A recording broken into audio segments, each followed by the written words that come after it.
2 years of data, 2 years of research over generic silver, just like this, and premium silver, just like this.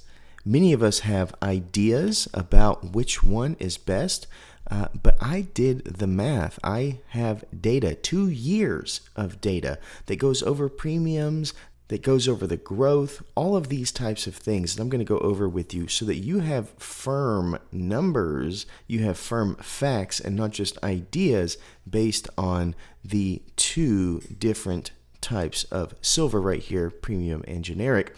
And that being said, it will hopefully give you the ability to know what's best for you. And I will say, these are crazy times. As you know, silver has been on a tear, 170% this year alone, which we know when prices go up, premiums go down. So do know that the numbers I am going to show you, though they are crazy, they will also be something that you need to take into a filter, because it has been a crazy amount of growth here at the last quarter of this 2-year study.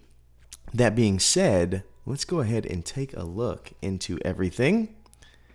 As you can see here, this was what I started in 2023. We have $100 a month that I purchased, both in green over here, the generic route, and in blue, the premium route. And as you can see just right off the bat visually, there are a handful more ounces in the green than there are in the blue, and that's because over that year we were able to buy a couple more ounces of generic than premium, which is something that many people said would happen, and I don't think anybody doubted you on that. But the question is, has the sale price of the premium silver held up in a way that still beats out the generic? Well, let's talk about what we did here. So as we see here on the generic side, I described each little item that I got. And yes, it is crazy when you look over here that you will see spot at $24 where this study started. Oh, to go back to those days. Obviously, we have the premiums, and then we have the weight for all of these generic pieces here. And we also have them here in the blue for the premium. So I've labeled them all. I have the price point that I purchased them for. I have the spot price at the time. I have the premium, and I have the weight. And is it not crazy to know that $31 was the highest spot price at that time, or $32? Just crazy. So that being said, before we get to too many of the numbers, let's go to our generic right here. And this is every single quarter broken down. So quarter one of year one, these were the coins that I purchased.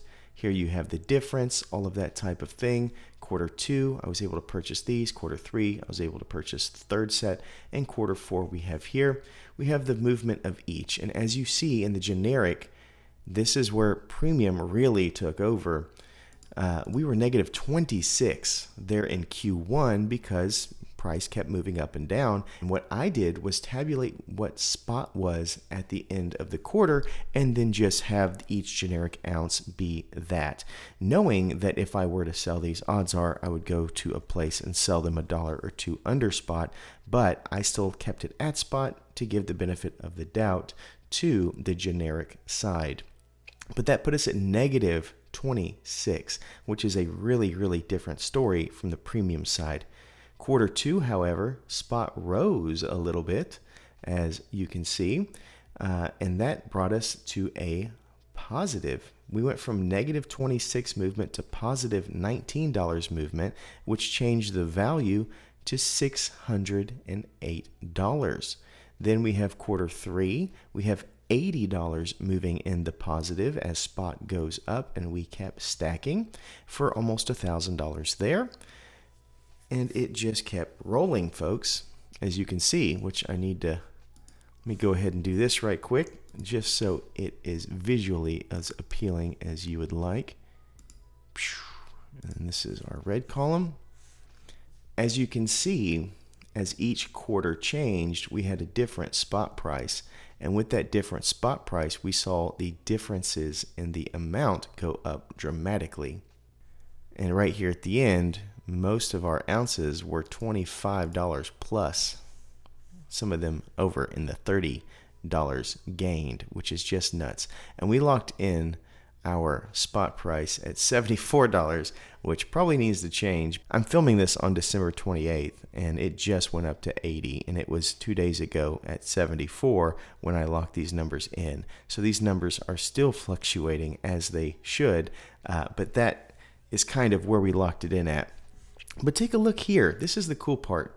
We get down to the value in our year 2, quarter 2, and it is $3,000. $3,000 value. It has moved $1,200, and that is what's fantastic. Over the past 2 years, we have raised $1,200 by just holding generic silver.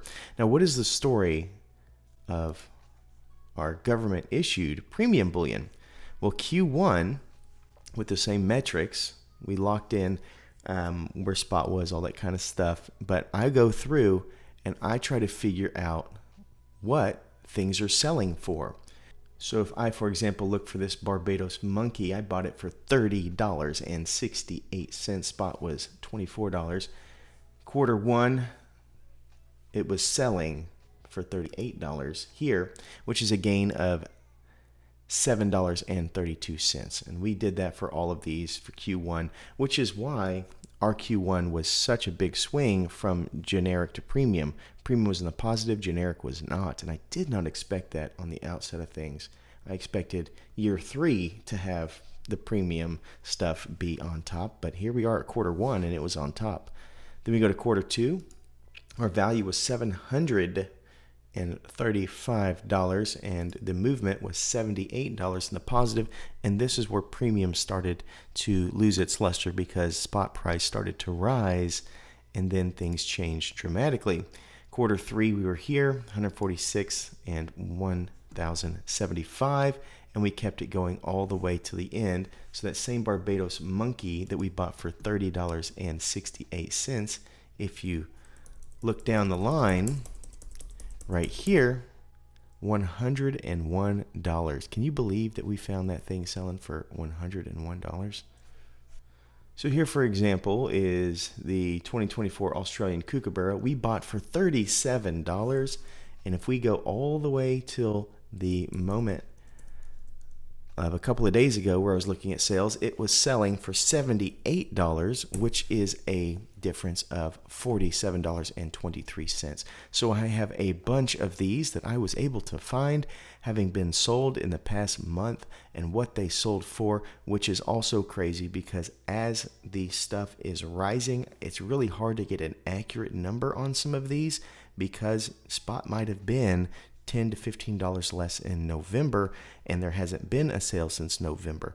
But I was able to merge what sales have been over the past few weeks to a month, plus averaging those with what I see them retailing at places like SD Bullion, APMEX, and other online retailers to get the numbers you see here, which is just fantastic. But it does show you that our value is at almost $3,000 for just our premium silver, which was a movement of $1,702 overall, which is absolutely crazy. You can see that right here in the green box, year 2, quarter 4.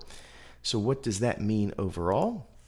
Well, if we come over here, we can see generic price paid overall was $1,204. The government issued bullion being $1,270, our premiums being $96 over here, our premiums being almost $300 over here on the government issued side. So average premium being $2.34 for the generic, being $7.88 for the government issued premium bullion. And we obviously have the disparity of a couple of ounces in weight.